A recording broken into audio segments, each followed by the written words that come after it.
Lisa a passé 26 ans dans l'armée américaine. Sur son uniforme, de nombreuses décorations et ses insignes dont elle est particulièrement fière.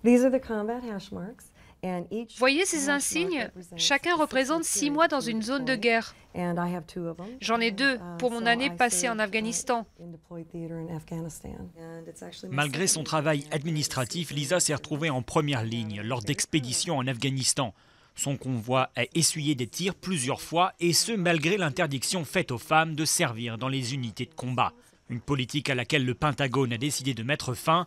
Les Américaines pourront prochainement combattre officiellement aux côtés des hommes. Une bonne nouvelle pour Lisa. Il était temps qu'on en arrive là. C'est vraiment bien qu'on nous donne une chance d'être reconnus pour tout le travail qu'on fait au sein des forces armées. Nous voulons que le public vienne ici pour essayer de comprendre le sacrifice ultime de ces femmes mortes au combat ces 10 dernières années. Signe de la féminisation de l'armée, plus de 150 femmes ont été tuées au combat en Irak et en Afghanistan depuis 2003. Et 15% des soldats américains sont désormais des femmes. Mais elles n'ont pas toujours été les bienvenues.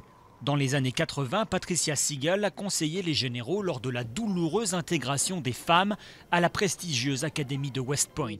Pour elle, l'arrivée de femmes dans les unités combattantes ne sera un succès que si les hauts gradés montrent l'exemple. Les officiers supérieurs doivent être à 100% favorables à ce changement.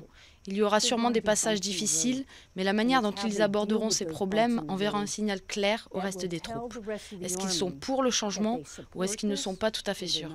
Le Pentagone s'est donné jusqu'à 2016 pour étudier les modalités pratiques de la féminisation des forces de combat. Le lieutenant-colonel Siegel espère que cette transition se fera, cette fois, à bras ouverts.